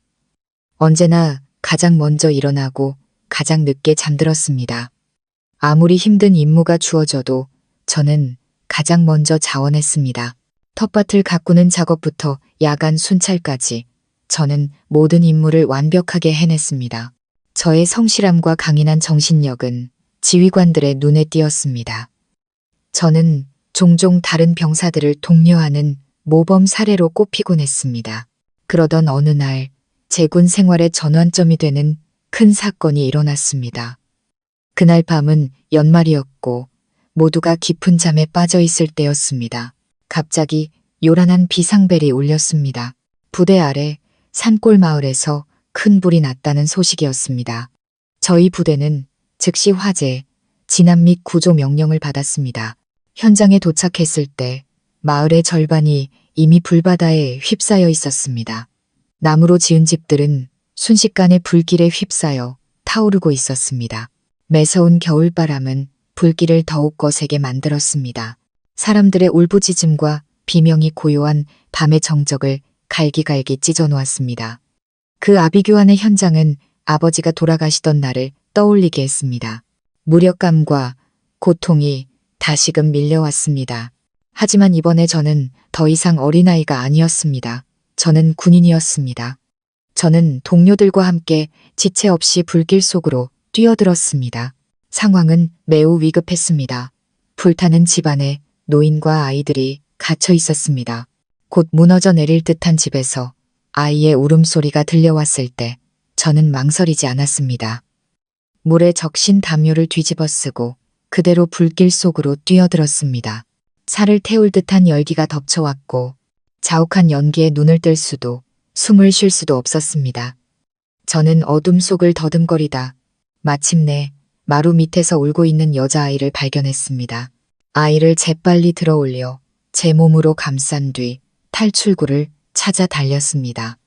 제가 문 밖으로 뛰쳐나오는 순간 집 전체가 거대한 불기둥과 함께 무너져 내렸습니다. 아이를 구한 뒤 저는 다시 다른 집들을 향해 달려갔습니다. 제가 몇 명이나 구했는지는 기억나지 않습니다. 그저 달리고 소리치고 사람들을 불길 밖으로 끌어낼 뿐이었습니다. 머리카락은 불에 그을렸고 군복은 찢어졌으며 온몸은 화상으로 타는 듯 아팠습니다. 하지만 아무것도 느껴지지 않았습니다. 제 머릿속엔 오직 사람을 구해야 한다는 생각뿐이었습니다. 마침내 화재는 진압되었습니다. 날이 밝았을 때 마을은 잿더미만 남았습니다. 재산 피해는 막심했지만 다행히 사망자는 단 한 명도 없었습니다. 모두 저희 군인들의 용감한 희생 덕분이었고 특히 저의 공이 컸습니다. 저의 영웅적인 행동은 부대 전체에 알려졌습니다. 저는 부대원들 앞에서 표창을 받았고 용감한 시민상까지 받게 되었습니다. 일개 병사였던 저는 하사로 특별 진급했습니다. 불길 속에서 몸을 던져 사람들을 구한 젊은 군인의 이야기는 사단 전체에 퍼져나갔습니다. 저는 부대의 자랑이 되었습니다. 저는 어머니께 편지를 써서 모든 소식을 전했습니다. 고향의 어머니께서 제 소식을 듣고 얼마나 기뻐하고 자랑스러워하실지 눈에 선했습니다. 화재 사건의 영웅이 된 후 저의 군 생활은 많이 달라졌습니다. 진급뿐만 아니라 동료들과 지휘관들로부터 깊은 신뢰와 존경을 받게 되었습니다. 하지만 그 용기의 대가는 등과 양팔에 남은 심한 화상 자국이었습니다. 저는 한동안 군 병원에서 치료를 받아야 했습니다. 그리고 바로 그곳에서 운명처럼 제 남은 인생을 함께할 여인을 만나게 되었습니다. 제 상처를 직접 치료해 준 사람은 혜진이라는 이름의 젊은 간호장교였습니다. 처음 그녀를 보았을 때 저는 할 말을 잃었습니다. 화려한 미모는 아니었지만 군인 특유의 단정하고 맑은 아름다움을 지니고 있었습니다. 짧게 자른 검은 머리, 희고 고운 피부, 그리고 특히 그녀의 눈, 그 눈은 가을 호수처럼 맑고 다정했습니다. 혜진 씨가 제 상처에 붕대를 감아줄 때 그녀의 손길은 너무나도 부드럽고 섬세해서 거의 고통을 느낄 수 없었습니다. 그녀는 조심스럽게 치료를 하면서 이따금 고개를 들어 아프지 않으세요? 라고 물어보곤 했습니다. 그 목소리는 산새의 지저귀처럼 맑고 청아했습니다. 병원에 있는 동안 혜진 씨는 매일 저를 돌봐주었습니다. 우리는 점점 더 많은 이야기를 나누었습니다. 저는 그녀에게 제 파란만장했던 삶에 대해 이야기했습니다. 돌아가신 아버지와 저를 위해 모든 것을 희생하신 새어머니에 대해서요. 학교를 그만두고 공사판을 전전했던 고된 날들과 어머니가 다시 눈을 뜨셨을 때의 벅찬 기쁨에 대해서도요. 혜진 씨는 제 이야기에 귀를 기울였습니다. 그녀의 눈은 때로는 연민으로, 때로는 눈물이 고인 채 슬픔으로 빛났습니다. 그녀의 진심 어린 공감은 고난에 단련되어 굳어있던 제 마음을 부드럽게 만들었습니다. 혜진 씨도 자신의 이야기를 해주었습니다. 그녀 역시 부모님을 일찍 여인 고아였습니다. 혜진 씨의 부모님은 두 분 다 군인이셨는데 그녀가 갓난아기였을 때 작전 중 순직하셨다고 합니다. 그 후 아버지의 동료였던 분께 입양되었다고 했습니다. 양아버지 역시 군 장교셨는데 그녀를 친딸처럼 아끼고 사랑하며 의사의 길로 이끌어 주셨다고요. 혜진 씨의 이야기는 우리 사이에 보이지 않는 강한 유대감이 있다는 것을 느끼게 했습니다. 우리 둘 다 부모의 사랑을 제대로 받지 못했고 역경 속에서 성장했다는 공통점이 있었죠. 우리의 대화는 계속되었습니다. 우리는 서로에게서 영혼의 동반자를 발견했습니다. 저는 혜진 씨의 아름다운 외모뿐만 아니라 그녀의 따뜻한 마음과 강인한 의지력에 반했습니다. 혜진 씨는 저의 굳센 의지와 효심을 존경한다고 말해 주었습니다. 우리 사이의 감정은 봄날의 꽃처럼 자연스럽고 순수하게 피어났습니다. 제가 상처를 모두 회복하고 부대로 복귀해야 하는 날, 제 마음은 이루 말할 수 없는 슬픔으로 가득 찼습니다. 헤어지기 전 저는 용기를 내어 그녀에게 말했습니다. 저 혜진 씨께 편지를 써도 되겠습니까? 혜진 씨는 아무 말 없이 그저 환하게 미소 지었습니다. 그 미소는 제가 가장 기다리던 대답이었습니다. 그때부터 수백 킬로미터의 산길을 넘어오는 편지는 우리 사랑의 다리가 되어 주었습니다. 저는 매주 혜진 씨의 편지를 사막의 나그네가 오아시스를 기다리듯 애타게 기다렸습니다. 우리는 편지를 통해 일상의 모든 것을 나누었습니다.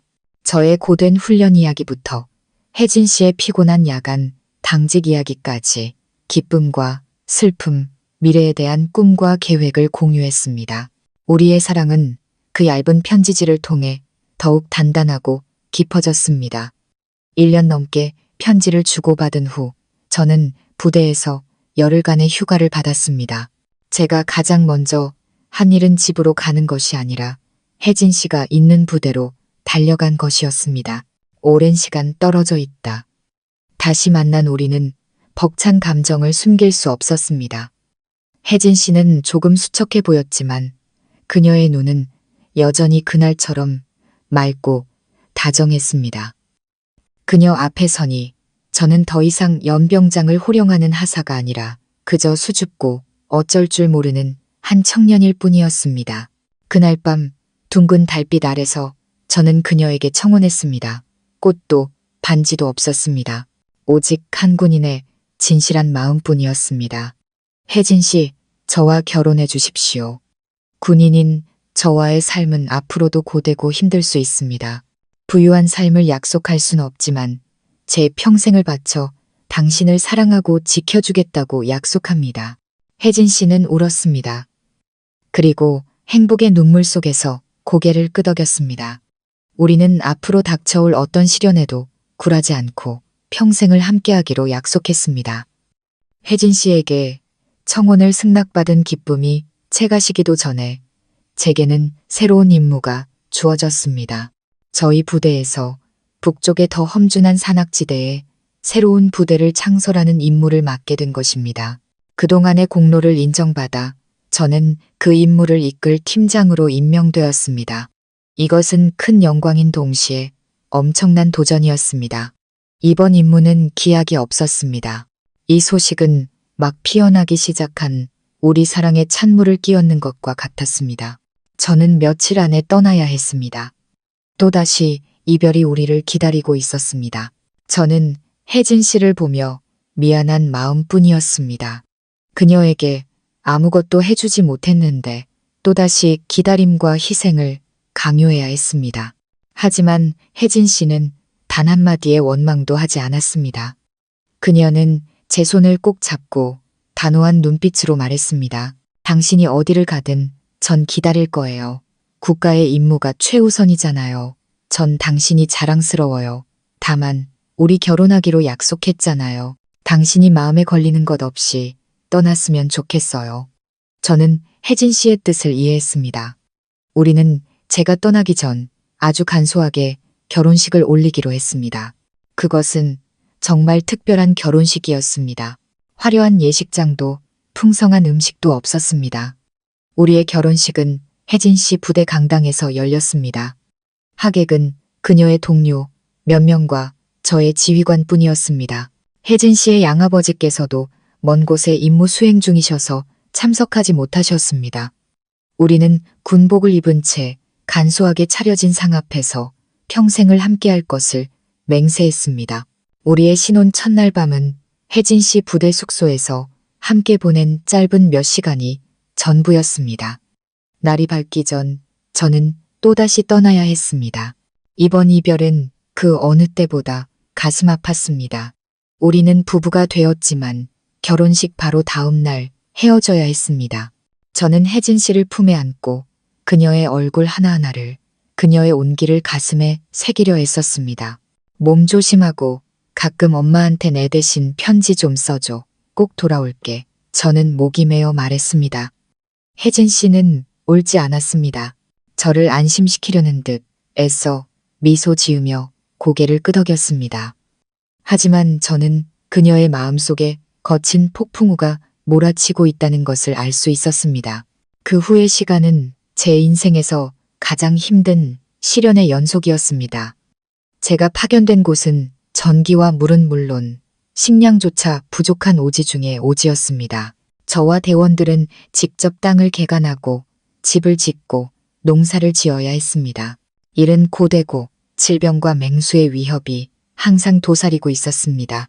더 이상 버틸 수 없다고 생각한 순간도 있었습니다. 하지만 그때마다 혜진 씨의 편지가 수천 리 길을 날아와 제게 도착했습니다. 그것이 저를 버티게 한 유일한 힘이었습니다. 혜진 씨는 자신의 외로움이나 힘든 점에 대해서는 한마디도 하지 않았습니다. 그저 부대의 즐거운 이야기들을 들려주며 제가 임무를 완수할 수 있도록 격려해 주었습니다. 그리고 저희 어머니께도 꾸준히 편지를 썼습니다.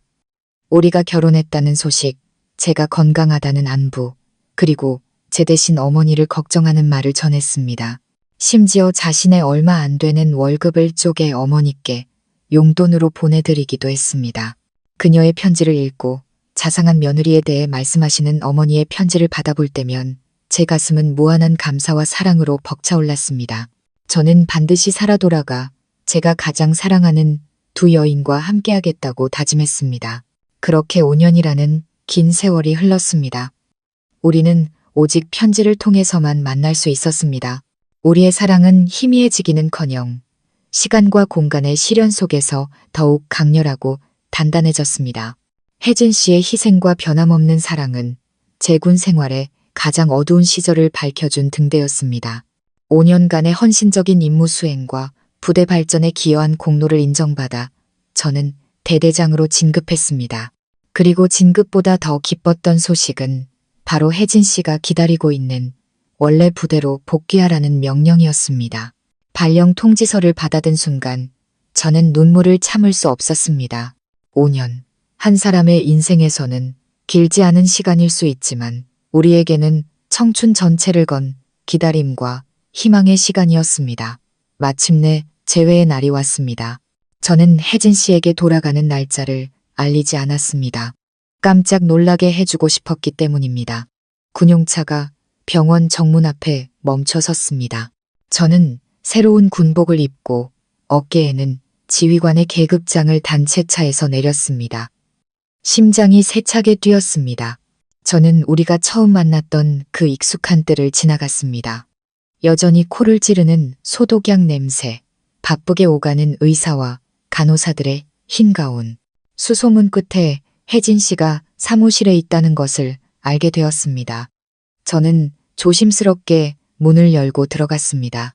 혜진 씨는 등을 보인 채 책상에 앉아 무언가를 열심히 쓰고 있었습니다. 머리카락은 조금 더 길어 보였고 가녀린 어깨는 예전 그대로였습니다. 인기척에 그녀가 뒤를 돌아보았습니다. 우리의 눈이 마주친 순간 모든 것이 멈췄습니다. 혜진 씨는 그 자리에 얼어붙었고 손에 들고 있던 펜이 책상 위로 떨어졌습니다. 그녀의 눈은 놀라움으로 커졌고 이내 두 뺨 위로 눈물이 흘러내리기 시작했습니다. 당신, 혜진 씨는 겨우 한마디를 내뱉었습니다. 저는 그녀에게 빠르게 다가가 5년 동안 그리워했던 아내를 힘껏 끌어안았습니다. 나 왔어, 혜진아. 당신에게 돌아왔어. 우리는 아무 말 없이 그저 서로를 부둥켜 안고 행복의 눈물을 흘렸습니다. 모든 기다림과 그리움, 고통이 그 단단한 포옹 속에서 모두 녹아내렸습니다. 수많은 시련을 이겨낸 우리의 사랑은 마침내 아름다운 결실을 맺은 것입니다. 그 후의 나날들은 제 인생에서 가장 행복한 시간이었습니다.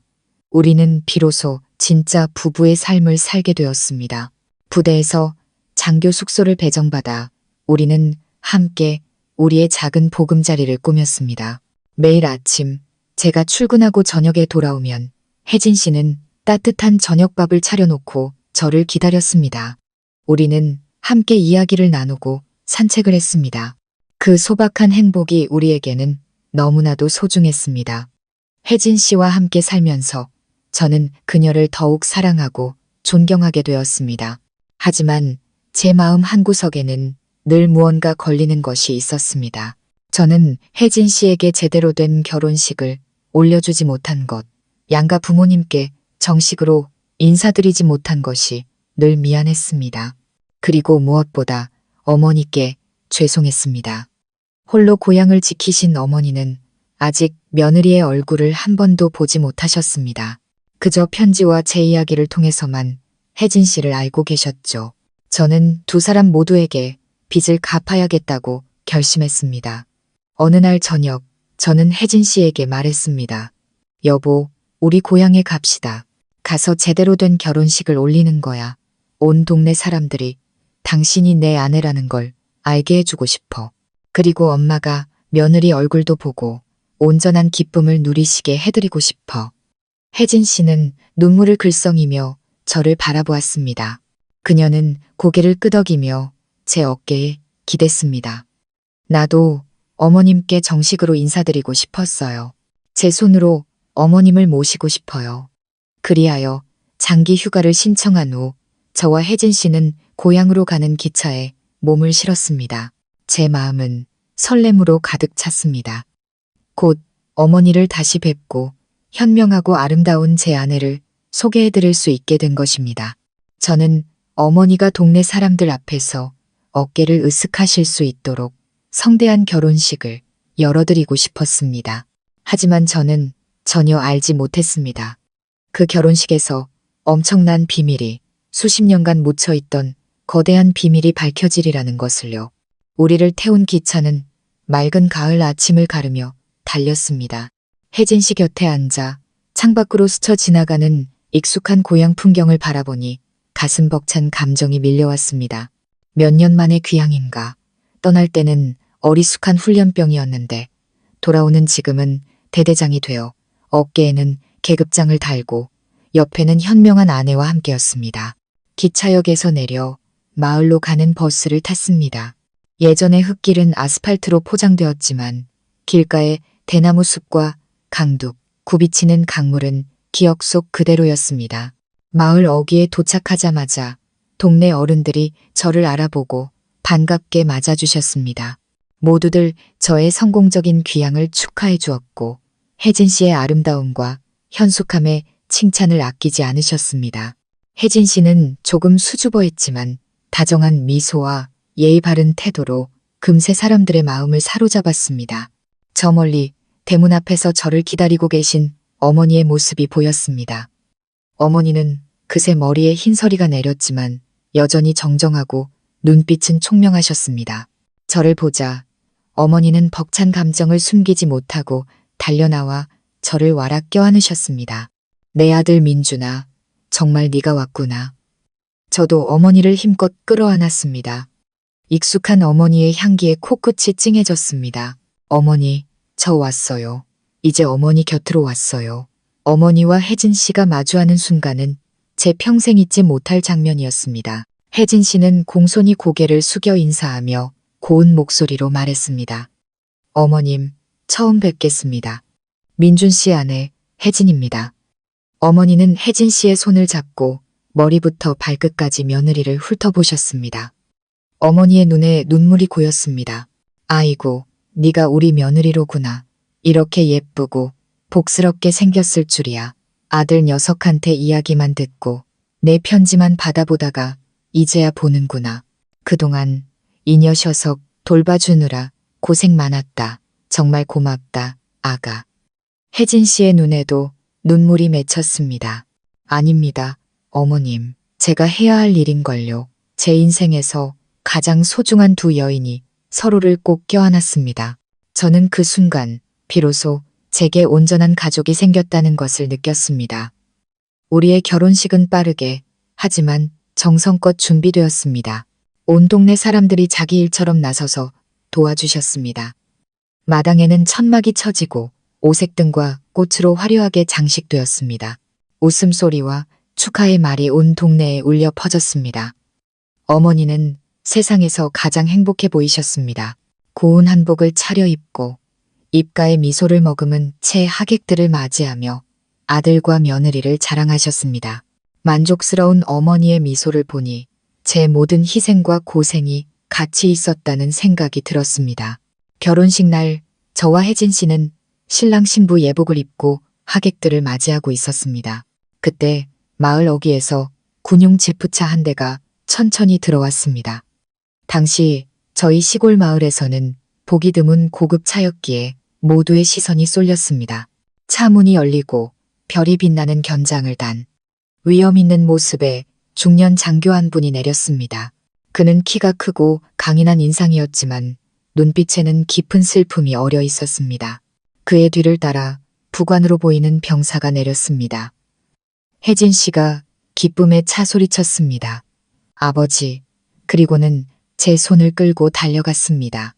아버지, 어떻게 예고도 없이 오셨어요? 그분은 바로 혜진 씨의 양아버지 방장군님이셨습니다. 그는 인자하게 웃으며 딸의 머리를 쓰다듬었습니다. 너희를 놀라게 해주고 싶었다. 결혼 축하한다. 두 사람. 저는 황급히 고개를 숙여 정중하게 인사드렸습니다. 장인어른을 뵙는 것은 처음이었습니다. 방장군님은 제 손을 잡으며 따뜻한 눈빛으로 저를 바라보셨습니다. 혜진이에게 자네 이야기는 많이 들었네. 우리 딸을 사랑해주고 행복하게 해주어서 고맙네. 그는 그렇게 말하며 누군가를 찾는 듯 주위를 둘러보았습니다. 순간 그의 시선이 한 곳에 멈춰섰습니다.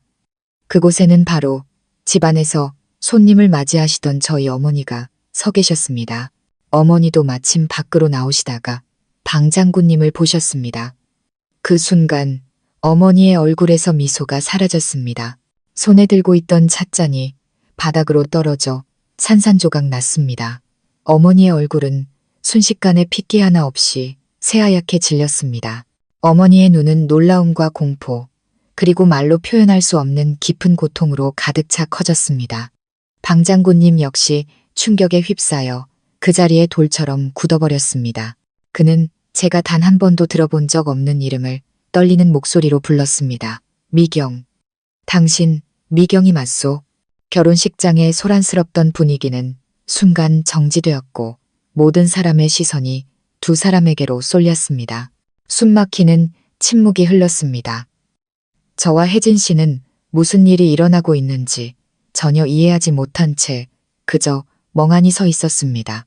어째서 제 장인어른이 새어머니의 이름을 알고 계신 걸까요? 그리고 왜 두 분은 마치 전생에서부터 알고 지낸 사이처럼 그토록 깊은 슬픔과 원망이 담긴 눈으로 서로를 바라보는 걸까요?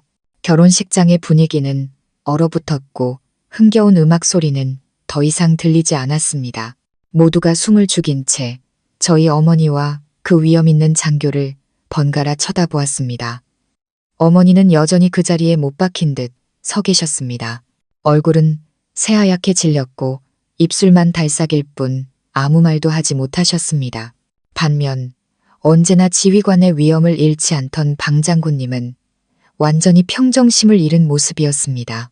그의 눈은 붉게 충혈되었고 온몸은 감정을 주체하지 못하고 떨리고 있었습니다. 미경, 정말 당신이 맞았군.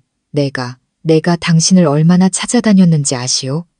방 장군님은 무거운 발걸음을 옮겨 천천히 어머니에게 다가갔습니다. 어머니는 마치 감전이라도 된 듯 뒷걸음질 쳤습니다. 놀라움은 이내 깊은 원망으로 변해 어머니의 눈에서 타올랐습니다. 누구세요? 전 당신을 모릅니다. 어머니는 몸을 돌려 집 안으로 도망치려 했습니다. 하지만 방 장군님은 더 빨랐습니다. 그는 앞으로 나섰고 모두가 경악하는 가운데 그 위험 있던 장교는 저희 어머니 앞에 무릎을 꿇었습니다. 미경 씨, 제발 가지 마시오. 제발, 내가 잘못했소. 평생을 갚아도 모자랄 죄를 지었소. 하지만 제발, 단 한 번만이라도 내 말을 들어주시오. 그의 행동에 모두가 충격에 빠졌습니다. 별을 단 장군이 시골의 평범한 여인 앞에 무릎을 꿇다니 이게 대체 무슨 일인가. 혜진 씨가 황급히 달려가 양아버지의 팔을 붙잡았습니다. 아버지, 이게 무슨 일이세요? 하지만 방 장군님은 딸의 손을 뿌리쳤습니다. 그는 눈물이 가득한 눈으로 어머니를 올려다보며 이야기를 시작했습니다. 지난 30년 가까이 과거 속에 묻혀있던 이야기를요. 그의 목소리는 갈라지고 매어 있었습니다. 그의 이야기는 우리 모두를 전쟁의 상흔이 아직 가시지 않았던 어느 평화로운 시골 마을로 데려갔습니다. 알고 보니 저희 어머니와 방 장군님은 젊은 시절 같은 마을 출신으로 바로 이웃에 살던 사이였습니다. 두 사람은 소꿉친구로 자라 강둑과 오래된 느티나무 아래에서 사랑을 키웠습니다. 두 사람은 영원을 맹세했습니다. 나라가 평안해지면 그가 돌아와 그녀를 아내로 맞이하겠다고요. 하지만 전쟁이 터졌습니다. 방호준이라는 이름의 젊은 청년은 다른 청년들처럼 펜을 놓고 총을 들었습니다. 그가 떠나던 날 이미경이라는 이름의 처녀는 그의 손에 손수건 하나를 쥐어주었습니다. 거기에는 평화와 사랑의 약속을 상징하는 비둘기 한 쌍이 수놓아져 있었습니다. 그는 반드시 돌아오겠다고 약속했습니다. 군대에서 그는 용감하게 싸웠고 많은 공을 세워 빠르게 진급했습니다. 그는 언제나 그녀가 준 손수건을 부적처럼 품에 지니고 다녔습니다. 그녀의 사랑이 전쟁터의 모든 고난과 위험을 이겨낼 수 있는 가장 큰 힘이었습니다. 마침내 젊은 장교가 된 그는 그녀의 집안에 어려운 일이 생겼다는 소식을 듣고 휴가를 신청했습니다.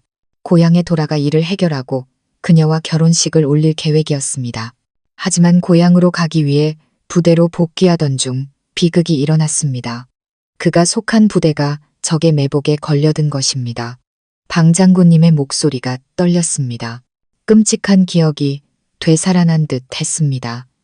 포탄이 바로 옆에서 터졌고 그는 폭발의 충격으로 멀리 튕겨나갔습니다. 그의 가장 친한 전우였던 김진우라는 이름의 군인, 바로 혜진 씨의 친아버지가 망설임 없이 자신의 몸으로 그를 덮쳤습니다. 이 대목에서 방 장군님은 흐느꼈습니다. 혜진 씨도 충격에 휩싸였습니다.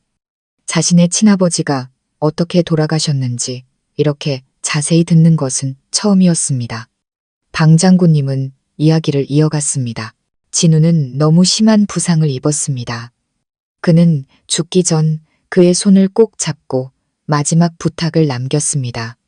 집에 있는 아내가 곧 처사일을 낳을 것이라고, 만약 자신이 살아남는다면 자신을 대신해 아내와 아이를 돌봐달라고 애원했습니다.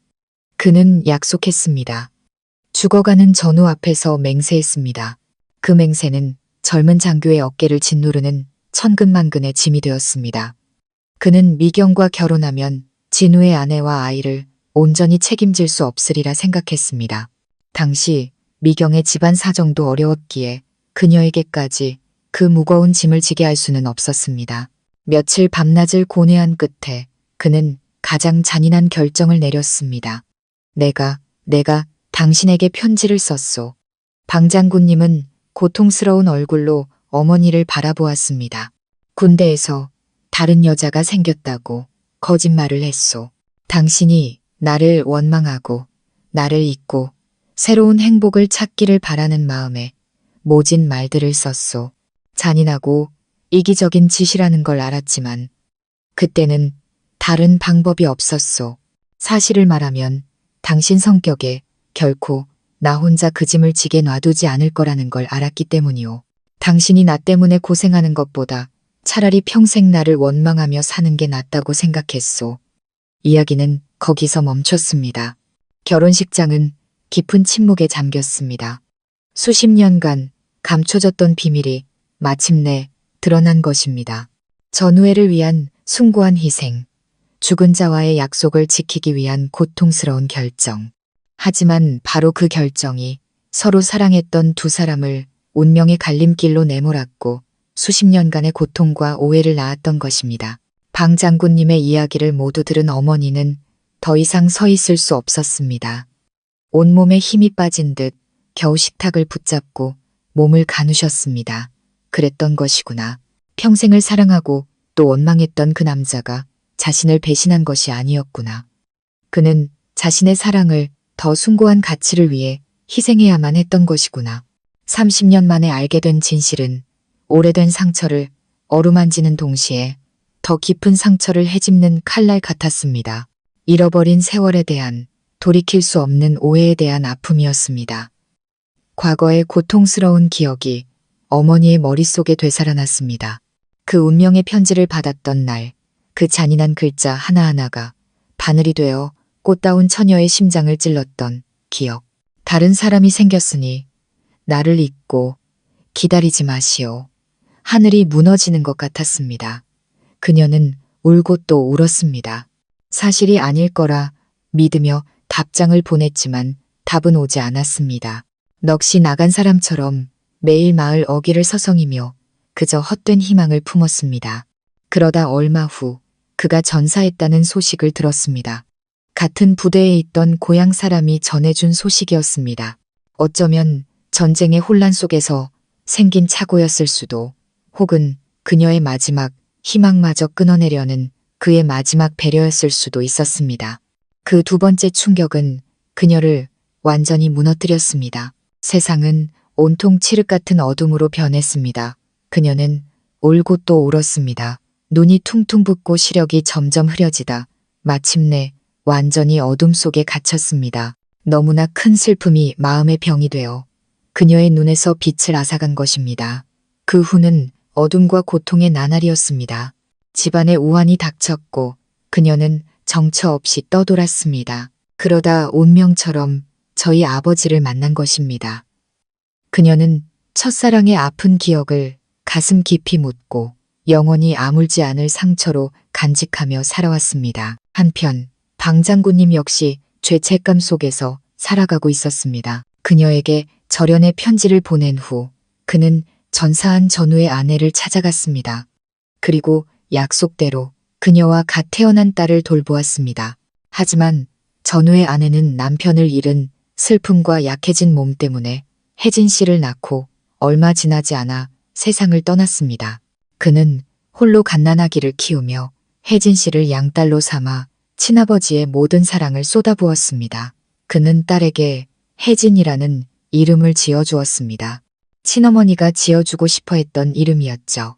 하지만 그 이름 속에는 자신이 사랑했던 여인 미경이 가장 좋아했던 꽃의 이름 한 글자를 담고 싶은 그의 마음도 숨어 있었습니다.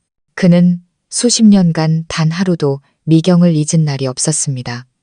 몇 번이나 몰래 고향에 돌아와 그녀를 찾았지만 아무도 그녀의 소식을 알지 못했습니다.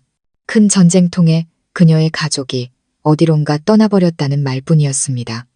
모든 흔적이 사라져버렸습니다. 그는 그저 죽은 전우와 살아있는 연인 모두에게 빚을 졌다는 죄책감 속에서 살아갈 뿐이었습니다. 하나의 약속, 운명적인 오해로 갈라진 두 사람의 운명. 그들은 수십 년간 평행선을 그리며 살아오다. 이렇게 기막힌 상황 속에서 바로 자신들의 자녀의 결혼식에서 재회한 것입니다. 진실이 드러나고 묵은 슬픔이 터져나왔지만 그것은 한 세대를 관통한 오해를 풀 수 있는 유일한 열쇠이기도 했습니다. 결혼식장은 쥐죽은 듯 조용했습니다. 모두가 방 장군님과 저희 어머니의 비극적이고 숭고한 사랑 이야기에 숨을 죽이고 귀를 기울였습니다. 많은 사람들의 뺨 위로 눈물이 흘러내렸습니다. 저는 혜진 씨 곁에 서서 복잡한 감정에 휩싸였습니다. 제가 존경하던 장인어른께 그런 아픈 과거가 있었다니, 제가 그토록 사랑하는 새어머니께서 그런 거대한 비밀을 안고 살아오셨다니. 혜진 씨도 울고 있었습니다. 그녀는 양아버지와 어머니의 엇갈린 사랑에 그리고 자신의 행복을 위해 평생을 희생하며 살아온 양아버지의 삶에 눈물을 흘렸습니다. 진실이 밝혀지고 비밀의 장막이 걷히자 어머니의 마음속에 응어리져 있던 원망은 연민과 안타까움으로 변했습니다. 어머니는 자신 앞에 무릎 꿇고 있는 남자를 바라보았습니다. 단 하나의 약속 때문에 사랑을 포기하고 평생을 고통 속에서 살아야 했던 남자를요. 어머니의 눈에서 다시 눈물이 흘렀습니다. 하지만 이번에는 원망의 눈물이 아닌 용서의 눈물이었습니다. 어머니는 천천히 허리를 굽혀 떨리는 손으로 방 장군님의 어깨를 잡았습니다. 일어나세요. 이미 오래전 일인걸요. 전 당신을 원망하지 않아요. 어머니의 그 한마디는 메말라 있던 방 장군님의 영혼에 단비처럼 스며들었습니다. 그는 믿을 수 없다는 눈빛으로 어머니를 올려다보았습니다. 미경 씨, 진심이요? 정말, 정말 나를 용서하는 거요? 어머니는 고개를 끄덕이며 조용히 뺨에 눈물을 닦았습니다. 그 순간 수십 년간 이어진 모든 고통과 오해가 눈 녹듯 사라지는 것 같았습니다. 결혼식장은 안도의 한숨과 감동의 흐느낌으로 가득 찼습니다.